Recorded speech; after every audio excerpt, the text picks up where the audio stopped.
대항해 시대의 영광이 다양한 색과 형태로 남아있는 곳. 포르투갈.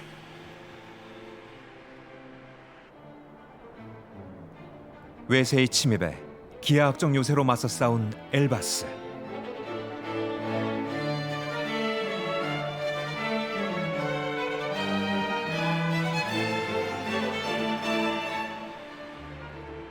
동양의 도자기에서 영향을 받아 포르투갈 곳곳을 장식하는 청과 백의 예술, 아줄레주를 감상하고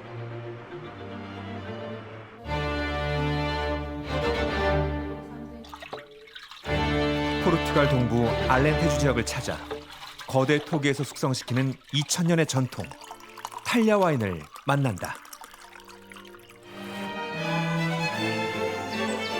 세상에서 가장 아름다운 색을 만나는 여행, 포르투갈로 떠나보자.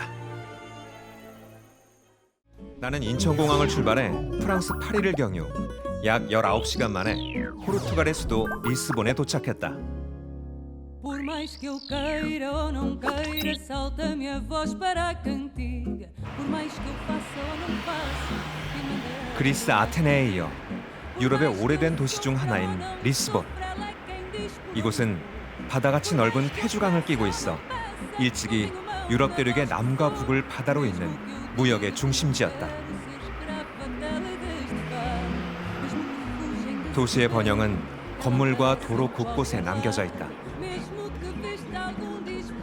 리스본의 상징, 노란색 트램을 보니 포르투갈에 온 것이 실감난다.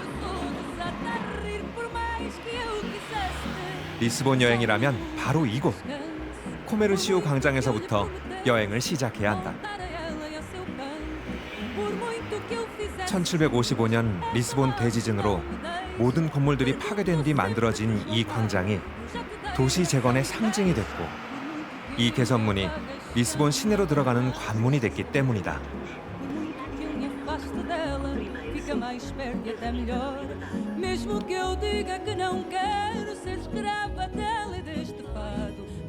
대지진으로 모든 것을 잃었던 이 자리에 지금은 에너지가 넘쳐 흐른다.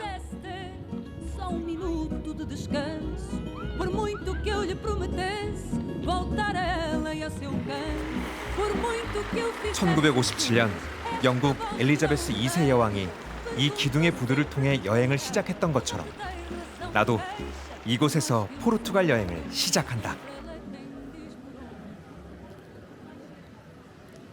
나는 시내를 조금 걸어보기로 했다. 길을 걷다 보니 문양이 새겨진 도로가 눈에 띈다. 작은 돌들이 박힌 도로. 검정색과 하얀색이 조화를 이룬 포장도로. 칼사다 포르투게자다.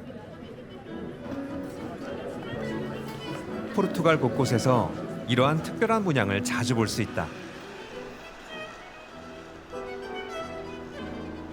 우아하기도 하고 때론 격정이 느껴지는 칼사다.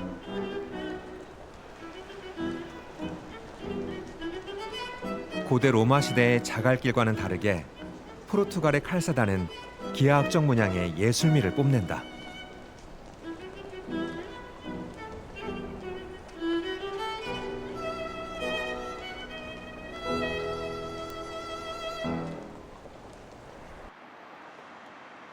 칼사다는 일일이 수작업으로 만들어지는데 칼세 테이로라는 직업이 따로 있을 정도다. 장인이 하루에 작업할 수 있는 분량은 고작 1제곱미터 정도. 도시의 도로 포장 그 자체가 시간의 흔적인 셈이다.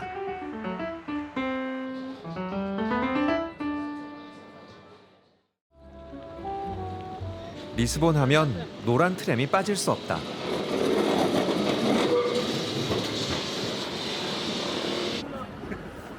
트램은 리스본 곳곳을 다니며 관광객뿐만 아니라 리스본 시민들의 발이 되어주고 있다.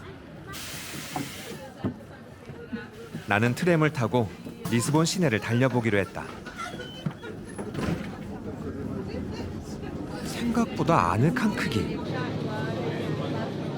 최대 38명까지 탈 수 있는 트램의 내부는 손잡이하며 정차 신호하며 우리의 버스와 닮아 있다.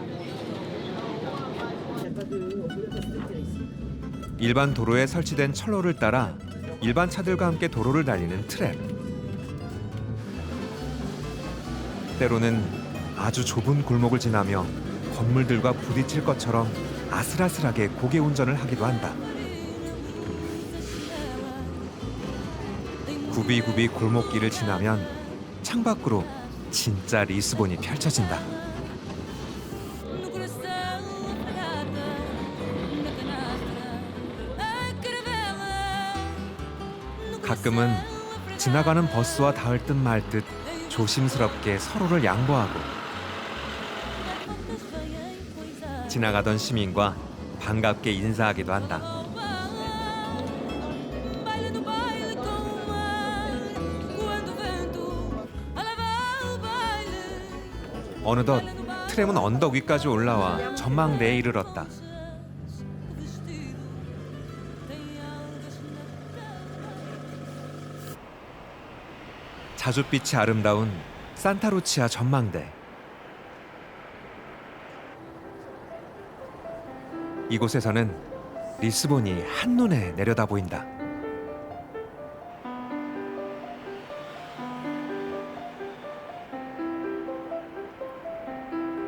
석양을 받아 빛을 내는 주홍색 지붕들과 함께 리스본 대지진으로 파괴되었다가 1938년에 재건한 상조르제 성. 그리고 1755년 리스본 대지진에도 파괴되지 않은 리스본 대성당이 그 자태를 드러내고 있다.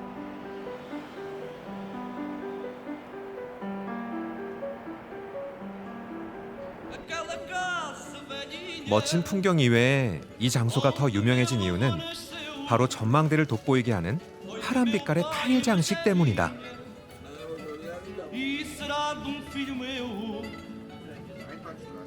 전망대 한쪽 벽에는 파란 타일의 벽화가 자리 잡고 있다. 바로 포르투갈에서만 볼 수 있는 도자기 타일, 아줄레주다. 청과 백의 예술. 나는 이 신비한 푸른빛 타일, 아줄레주에 대해 조금 더 알아보기로 했다. 태주 강변에 위치한 아줄레주 박물관. 이곳은 본래 16세기 성모수도원으로 쓰이던 건물로 그때의 흔적들이 고스란히 남아있다. 내부에 들어서면 당시 예배당으로 쓰던 성당이 다양한 문양의 타일과 함께 남아있다. 이는 포르투갈을 한때 점령했던 아랍인의 취향과 타일의 원산지인 스페인의 디자인이 섞인 결과다.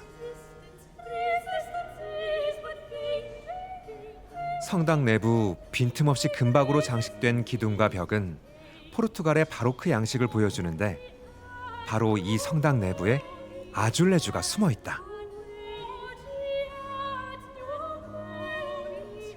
광택을 낸 타일 하나하나를 붙여 완성된 거대한 벽화. 중국의 청아백자에서 영향을 받아 파란색과 하얀색만으로 만든 아줄레주. 그런데 이 박물관의 백미는 따로 있다. 바로 박물관 3층에 위치한 이 작품. 그란데 파노라마다.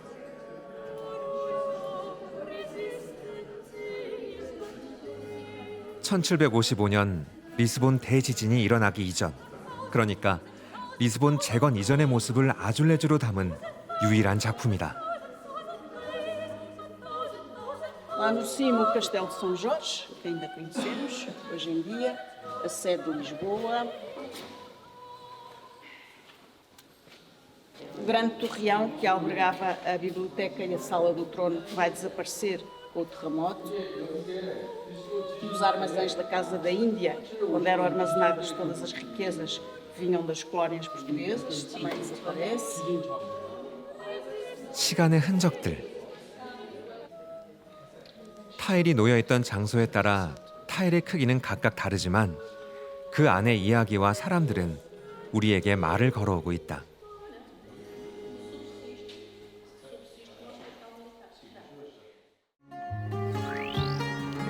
나는 리스본을 떠나 스페인 접경 지역에 있는 엘바스로 이동한다. 이번 여행 중 가장 기대가 되는 곳이기도 한데 그 이유는 바로 도시 전체가 요새인 중세 도시이기 때문이다.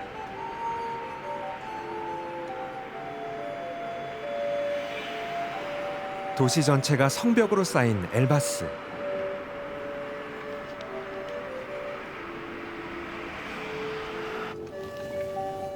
도시에 가까워지자 로마식 수도교가 제일 먼저 눈에 띈다.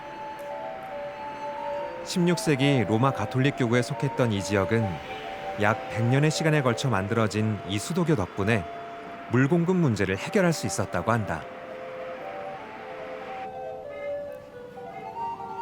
도시로 들어가기 위해서는 성벽을 지나야 한다.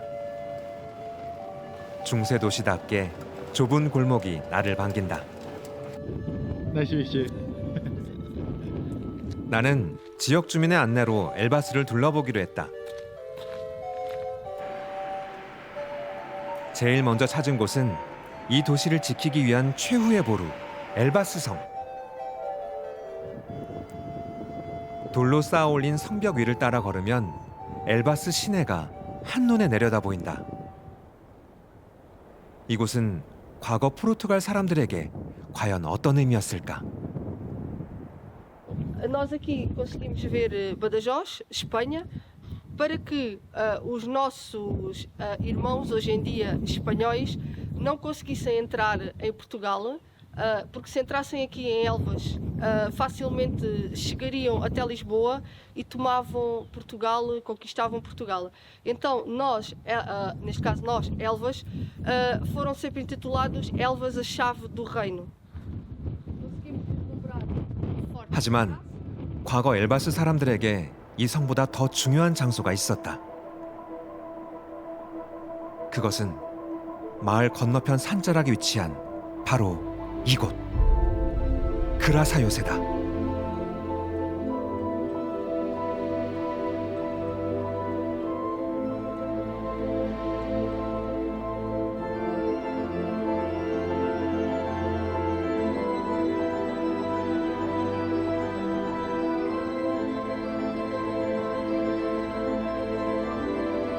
세 개의 방어선을 기하학적 모양으로 구축한 그라사 요새.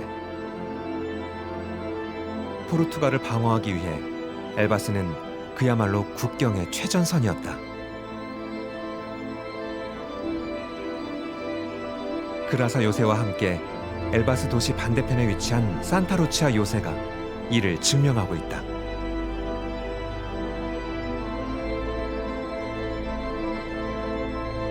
나는 그라사 요새 안으로 들어가 과거의 전선을 조금 더 엿보기로 했다.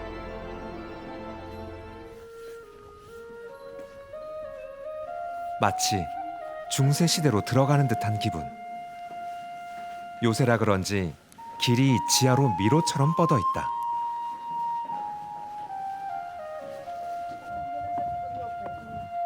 계단을 내려가 보루보다 낮아져야 비로소 옛사람들의 흔적들이 조금씩 보이기 시작한다. 지금은 한적한 관광지에 지나지 않지만 과거 이곳은 생사를 건 소위 최전방이었다. No topo tem a casa do comandante, que foi usada até o início dos anos 70 para viver com a família realmente. De baixo, não estando no interior do forte, a única coisa que se vê é realmente a casa do comandante, porque o construtor optou por enterrar o forte para criar uma armadilha. O inimigo vinha para aqui na tentativa de poder colocar canhões apontados para a cidade para atacar. 요새의 각 모퉁이에는 주황색 지붕의 일반 주택들이 보이는데 이곳의 실제 용도는 집이 아니었다고 한다.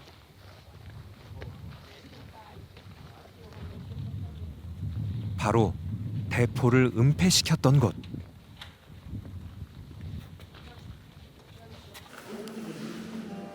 2층은 화약 창고로 사용하고 이곳 1층에는 대포를 배치해 스페인군과 프랑스군에 맞섰다.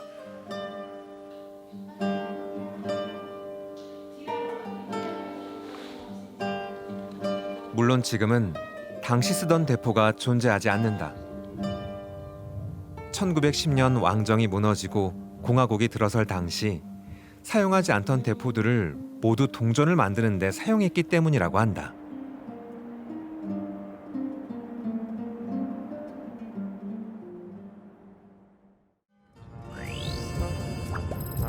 엘바스를 떠나 나는 포르투갈에서만 볼 수 있다는 특별한 와인을 찾아 떠난다.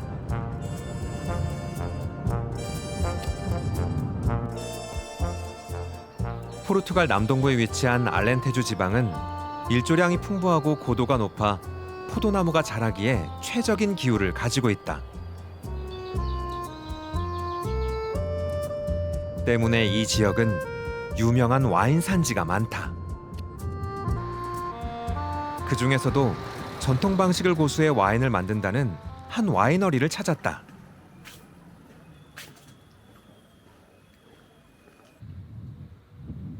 와이너리에 들어서자마자 눈에 띄는 거대한 항아리.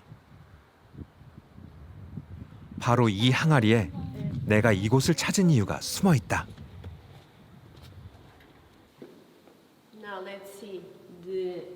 수백 년의 전통이 담긴 알렌테주 지방의 탈야 와인.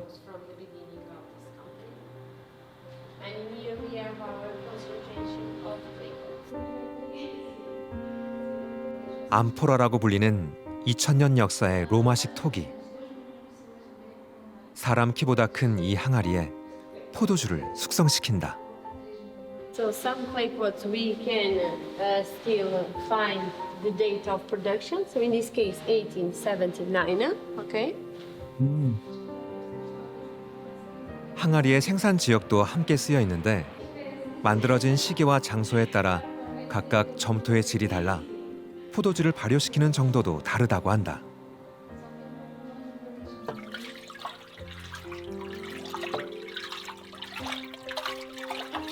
포도줄기와 으깬 열매 모두를 항아리 안에 넣고 적절히 저어주면서 숙성시키는 방식. 하지만 이것만으로 와인이 완성되는 것은 아니다.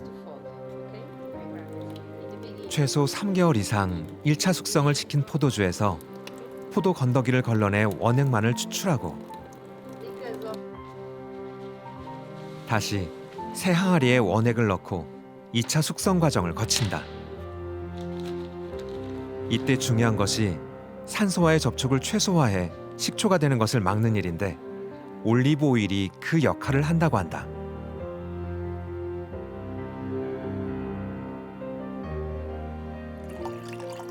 이렇게 진한 자줏빛의 알렌테주 지방 탈야 와인이 완성된다. 나는 이 특별한 와인에 대해 조금 더 알아보기 위해 같은 알렌테주 지방에 속한 빌라드 프라데스로 이동했다.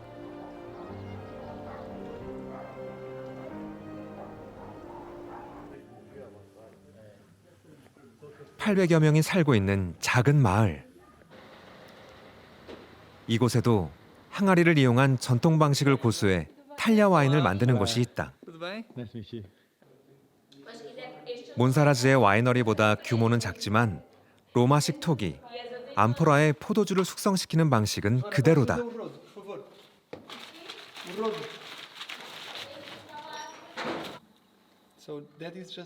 한 가지 다른 점이 있다면 이 와이너리에서는 마지막까지 포도 건더기를 거르지 않고 함께 숙성시킨다.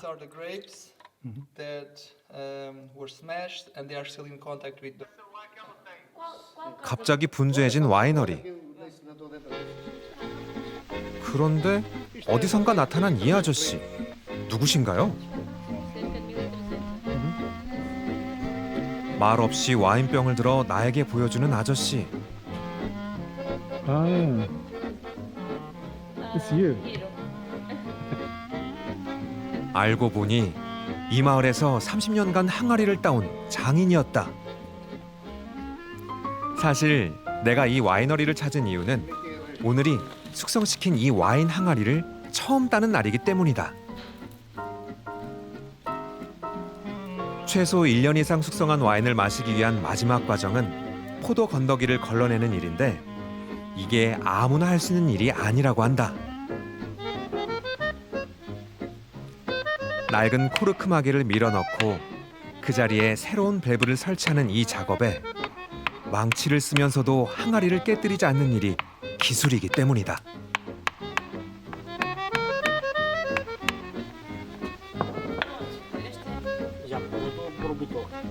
보기엔 간단해 보이는 일이지만 수백 년 된 항아리에 두드리는 망치질이란 보통 강심장이 아니라면 할 수 없는 일이다.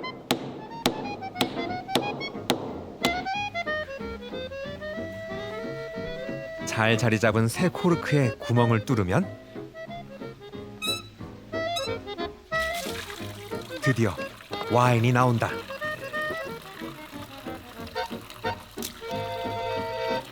아직은 포도 건더기가 걸러지지 않은 상태여서 전통 방식대로 지푸라기를 끼워 넣고 마시기 좋게 밸브를 꽂으면 드디어 올해의 와인 준비 완료. 역시나 첫 잔은 장인의 목. 과연 맛은 어떨까? Ah, tá bom?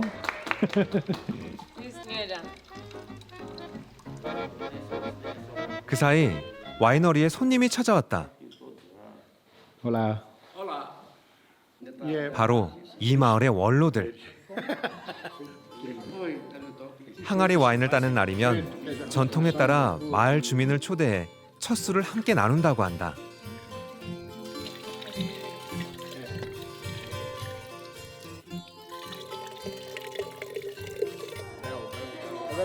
올해의 새 와인 숙성이 잘 됐을까? Espetacular. 드디어 나에게도 한 잔 건네는 깐데이어스 씨. Ah, 그 맛이 기대가 된다. oh, it's very good.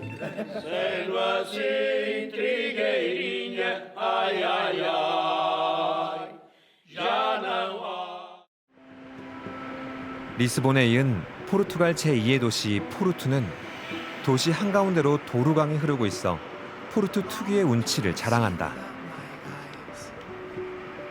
First time that you kissed me, boundless by the time I cried. I built you 건물 전체를 아줄레주로 장식한 알마스 성당은 팔레트 위에 존재하지 않는 포르투갈이라는 색을 일찌감치 만들어냈다. feel my feet above the ground. Hand of God, deliver me. Woe is me. First 포르투에도 밤이 찾아오고 무작정 걷다 흘러나오는 음악을 따라 발길이 멈춘 이곳 파두 공연장이다.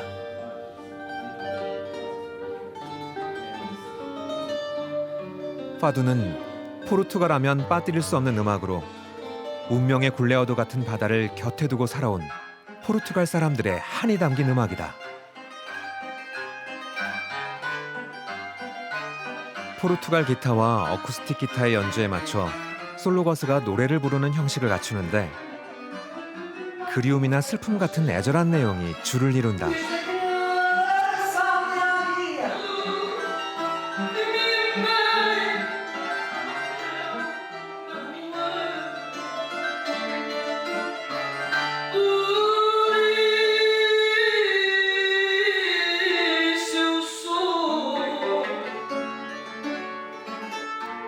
그리고 내 눈과 귀를 순식간에 사로잡은 바로 이 노래.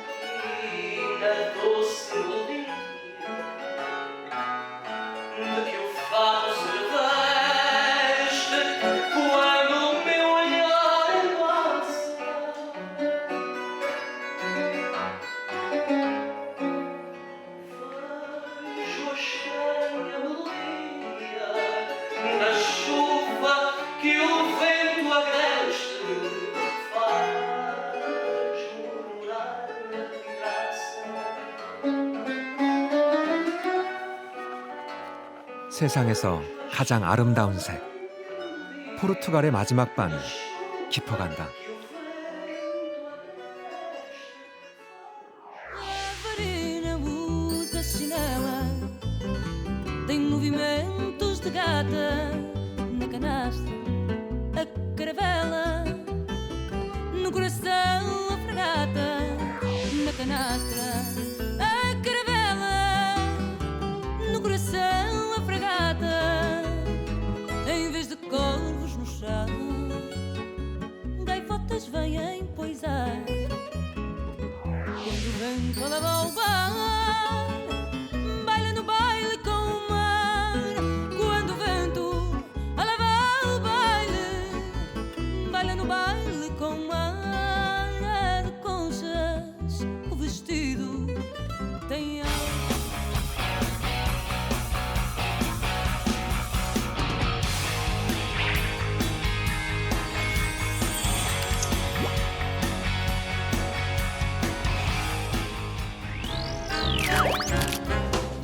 인천국제공항에서 13시간이 넘는 비행 끝에 도착한 스페인 마드리드.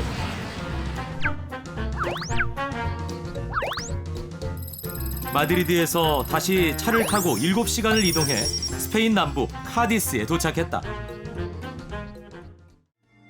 스페인 영토 가장 남쪽에 위치한 안달루시아 지방. 총 8개의 주로 이루어져 있는데 카디스 주는 그중 하나다. 인구 15만 명의 작은 항구 도시 카디스. 1492년 콜럼버스가 바로 이곳에서 신대륙으로 항해를 떠났고 18세기 시민 저항군이 스페인 최초의 민주 헌법을 제정했던 역사적인 도시다. 규모는 작지만 바로크 양식의 우아함을 엿볼 수 있는 카디스 대성당. 성당 앞 광장은 카디스 시민들에게 만남의 장소이기도 하다. 여행자의 마음을 들뜨게 하는 공연이 한창이다.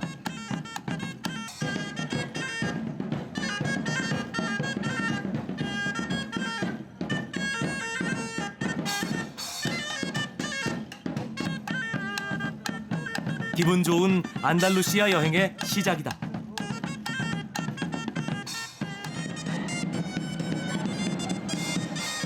내가 스페인에 왔구나 실감이 난다.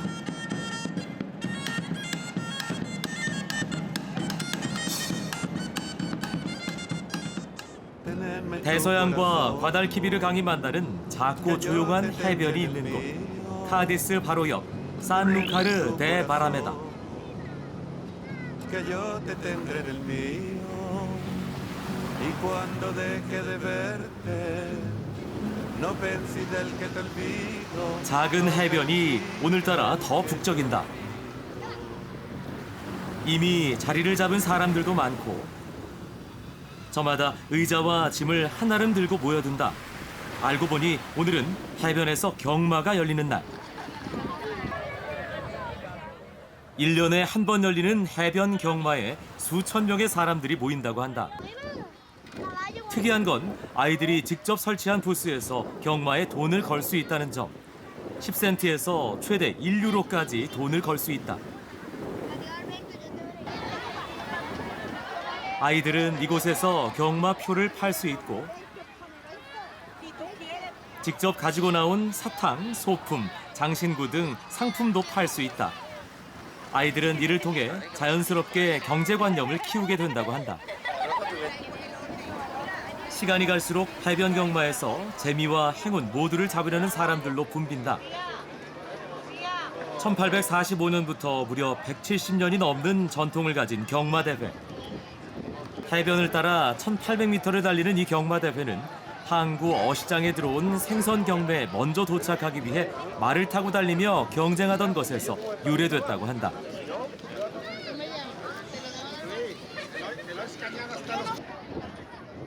썰물이 되면 슬슬 경마가 시작된다.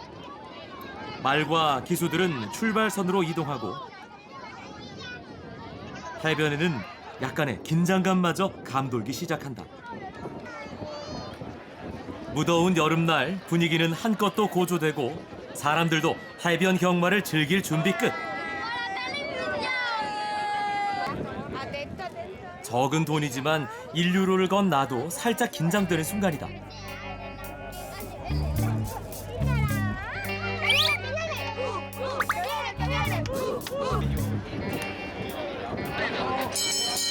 드디어 시작 종소리와 함께 출발!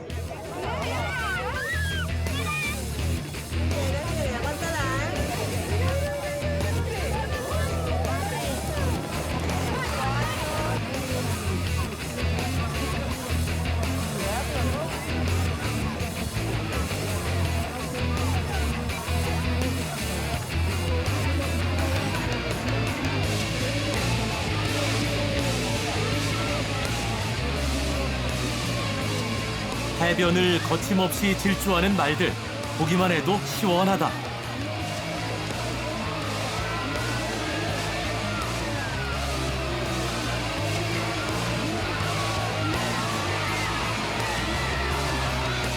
결승선에 들어오는 말들.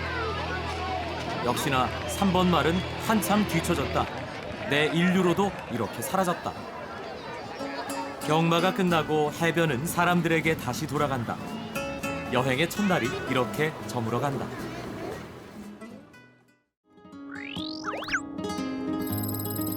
다음으로 향한 곳은 안달루시아 지방의 주도 세비야. 오페라 세비야의 이발사로 우리에게 알려진 도시. 콜럼버스가 서인도 제도를 발견한 후 16세기 초 세비야에 무역관이 설치되면서 해상 무역의 중심지가 됐다. 신대륙에서 금, 은 등을 걷어들이면서 세비야는 날로 부를 축적했고 거대한 성당과 저택을 세우며 스페인 최고의 화려한 도시가 됐다.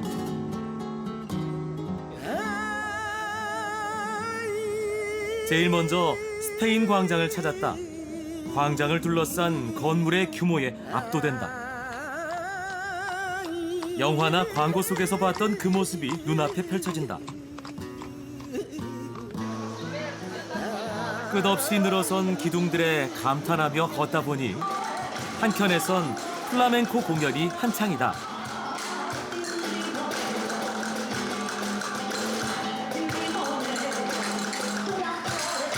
과연 플라멩코의 도시답다.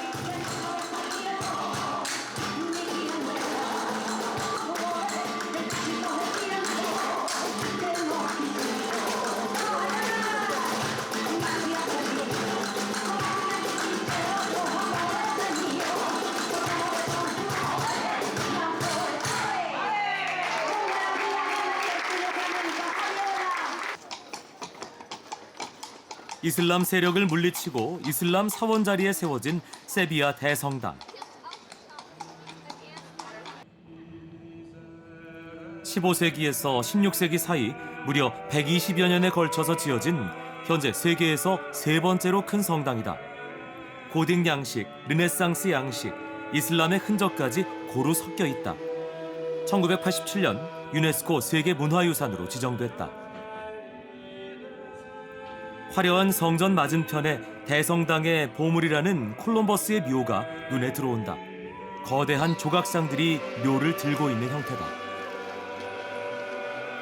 4개의 조각상은 15세기 이사벨 여왕과 페르난도 왕의 지배를 받은 레온, 카스티아, 나바라, 아라곤을 상징한다.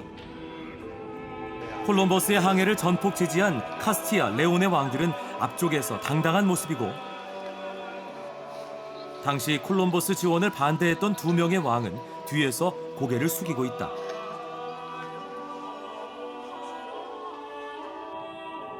성당 안은 웬만한 박물관 못지않은 작품들과 보물들이 가득하다.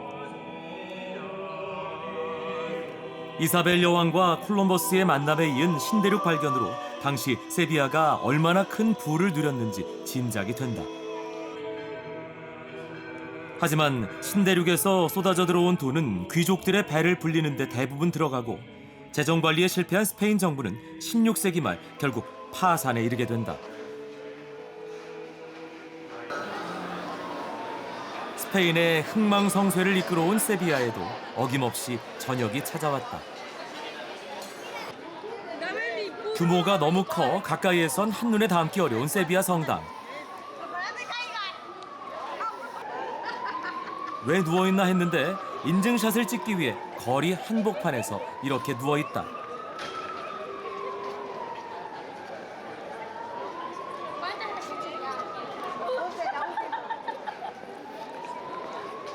어린 아들은 귀찮은 표정이지만 엄마는 아랑곳하지 않고 예술혼을 불태운다. 이들에게 세비야는 어떤 곳으로 기억될까?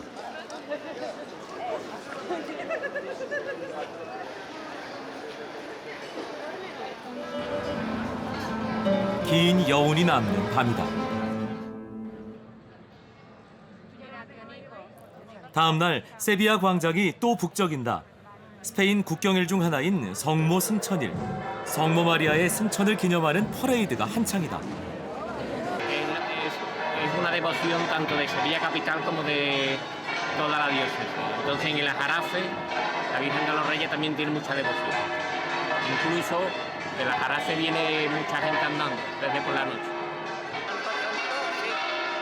8월 15일 성모 승천일은 많은 가톨릭 국가에서 공휴일로 지정된 날이다. 가톨릭 교도가 인구의 70%가 넘는 스페인. 이날은 가게들도 다 문을 닫고 기념 행사에 참여한다고 한다.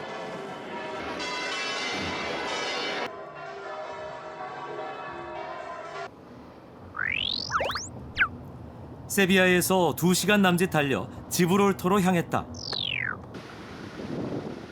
스페인 속의 영국 지브롤터는 대서양에서 지중해로 들어가는 입구에 있어 지정학적으로 매우 중요한 곳이다. 1704년 영국이 점령한 이래로 영국 땅이 됐다. 여권을 보여주고 간단한 입국 심사를 거친다. 걸어서 국경을 넘는 사람도 많다.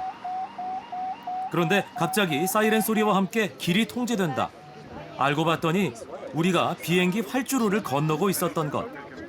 땅이 좁은 지브롤터의 활주로는 여기밖에 없다고 한다.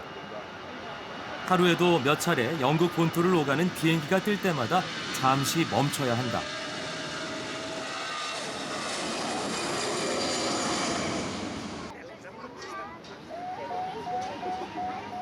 다시 평화롭게 지브롤터를 향하는 사람들.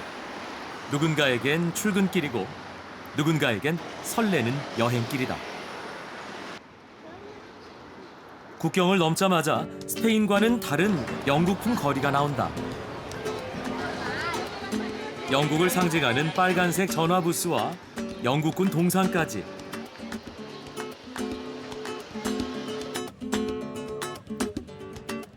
음식도 영국식일지 궁금했다. 역시나 피쉬앤칩스가 유명하단다. 생선튀김과 감자튀김이 함께 나오는 영국 대표 음식. 영국에서도 먹어봤지만 큰 기대는 없다.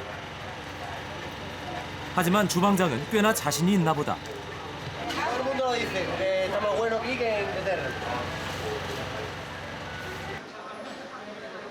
비주얼은 일단 영국에서 본 것과 비슷하다. 주방장의 자신감 덕인지 기분 탓인지 생각보다 맛있다.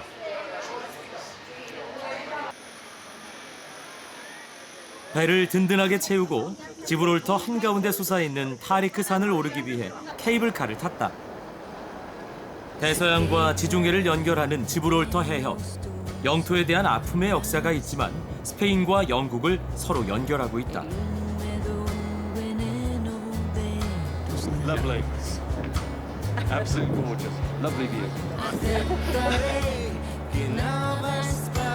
저 멀리 희미하게 모로코가 보인다.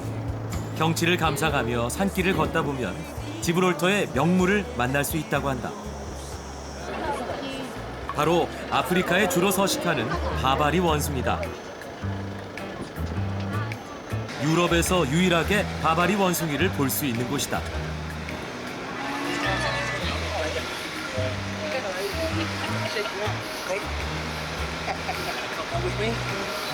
Go ahead and drive. You want to drive? You want to drive? We went to school together.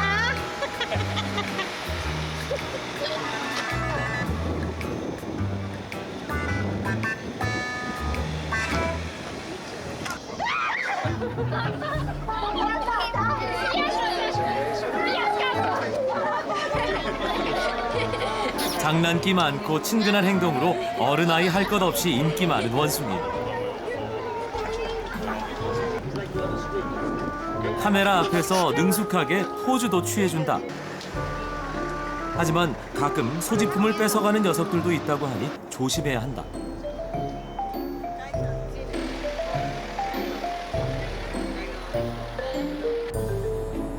물을 준다고 하자 내게 다가와 다정히 팔을 껴안는 원숭이. 급 친한 척이다. 이 모습 또한 귀엽다.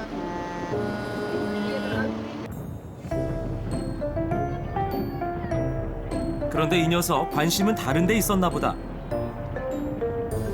그렇게 탐내더니 결국 물병을 떨어뜨리고 만다. 지브롤터에는 바바리 원숭이가 사라지면 영국의 통치가 종식된다는 전설이 내려오고 있다. 그 때문인지 몰라도 처칠은 한때 지브롤터 원숭이 수가 줄어들자 특별 보호 대책을 세우라는 지시까지 내렸다고 한다.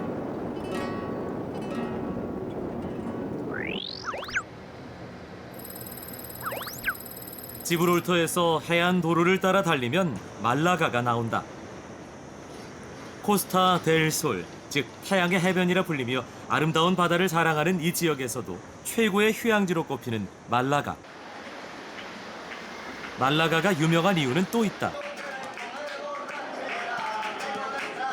입체파를 대표하는 천재 화가 피카소가 태어난 곳이기 때문이다.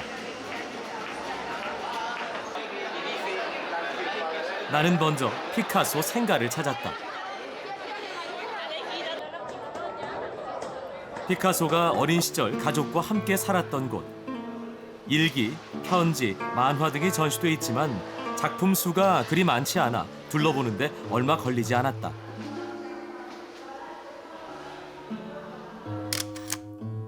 말보다 그림을 먼저 배웠다고 전해지는 피카소.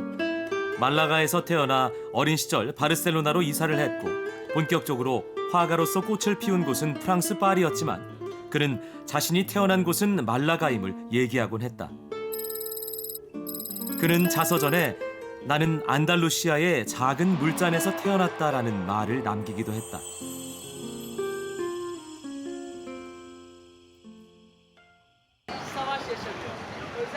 피카소 생가 앞 공원.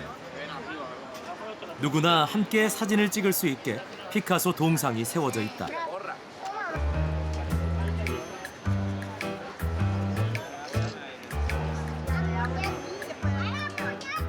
그런데 다들 피카소 동상의 머리 부분을 한두 번씩 친다. 왜 그럴까? 피카소의 천부적인 재능을 받기 위해서일까? 알아보니 아무 이유 없단다. 그때 화려한 옷을 입고 머리에 꽃장식을 한 여자들이 지나간다. 다들 한껏 차려입은 모습인데 심지어 남자도 꽃장식을 하고 있다. 자세히 보니 다들 비슷한 옷에 꽃장식을 했다. 할머니들도 예외는 아니다. 1년에 한 번 열리는 말라가의 축제라고 한다.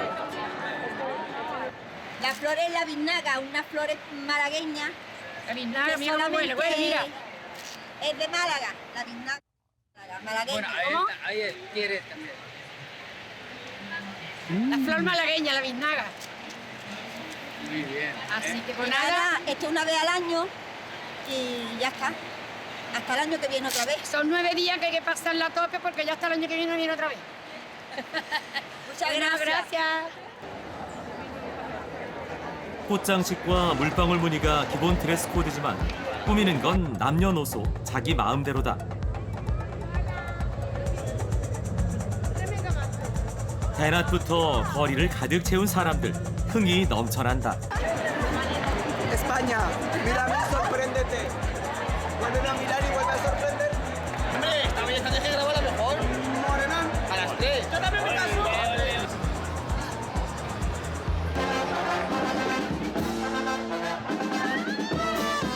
거리 곳곳 음악에 자연스레 몸을 맡기는 사람들.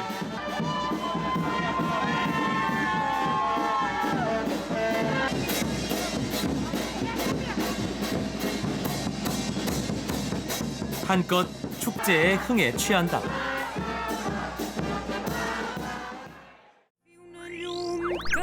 다음으로 향한 곳은 말라가주 알로라 근교에 위치한 왕의 오솔길.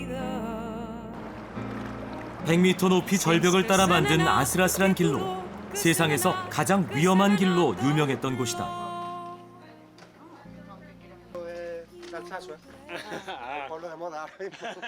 긴 어둠의 동굴을 지나 30분 정도를 걸어가야 비로소 왕의 오솔길 입구가 나온다.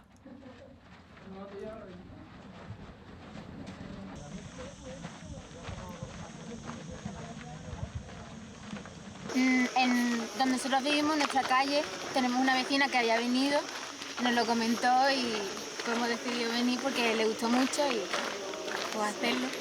También nos gusta hacer senderismos y caminos así. 자연의 향기가 가득하다. ¿Quién habla español?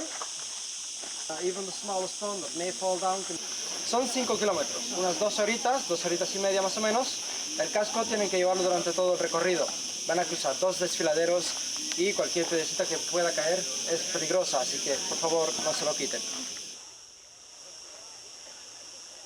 수력발전소를 짓던 노동자들이 이동하는 통로로 만들어졌던 길. 1921년 당시 스페인 국왕 알폰소 13세가 댐 건설을 축하하기 위해 이 길을 건너면서 왕의 오솔길이라 이름 붙여졌다고 한다.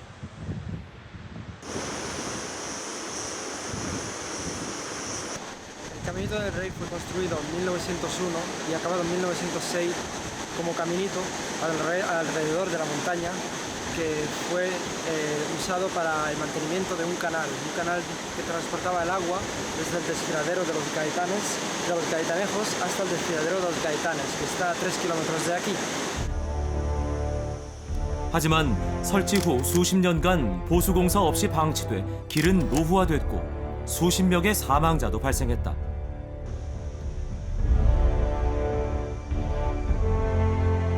스릴을 즐기는 모험가들이 이 길에 도전하면서 세상에 널리 알려지기 시작했지만 사망자가 잇따르며 스페인 정부는 2000년 이 길을 폐쇄했다.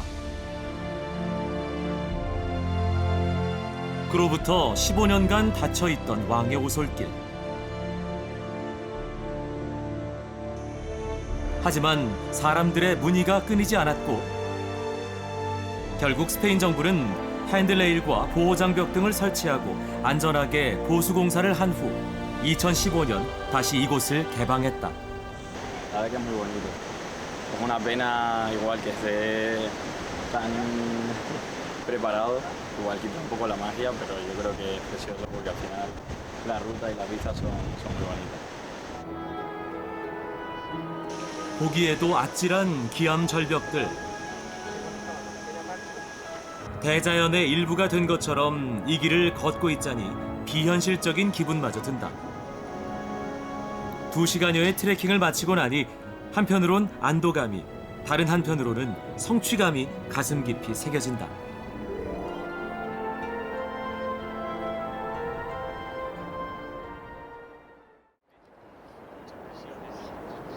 스페인 땅에 남은 마지막 이슬람 교도들의 거점이었던 곳 그라나다. 석류를 뜻하는 그라나다.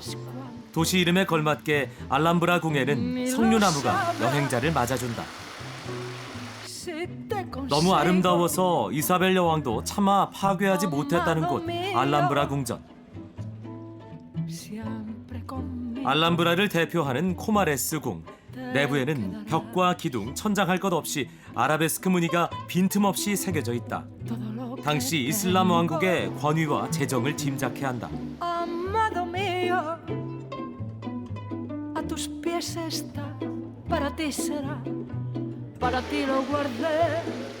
왕의 사적인 공간이었던 사자의 궁. 구석구석 아름답지 않은 곳이 없는 알람브라는 지금 남아있는 부분이 전체의 4%에 불과하다고 한다. 원래 모습이 어땠을지 감히 상상이 되질 않는다. 알람브라 내에서도 가장 화려하다는 곳 두 자매의 방. 특히 레이스처럼 보이는 화려한 천장은 정말 인간의 손으로 만들어진 게 맞을까 하는 생각에 한참을 올려다보게 된다. Amado mío, te quiero tanto. 8세기 동안 스페인을 다스렸던 이슬람 왕국의 마지막 거점 그라나다. 1492년 이사벨 여왕은 그라나다를 정복했고 가톨릭 세력이 스페인을 통일하게 된다. 이사벨 여왕이 콜럼버스와 손잡고 신대륙을 발견해 세력을 확장하면서 이 땅에 깊이 스며있던 이슬람 문화는 점차 색이 옅어지게 됐다. 수백 년의 세월이 축적돼 지금 여기 안달루시아가 됐다.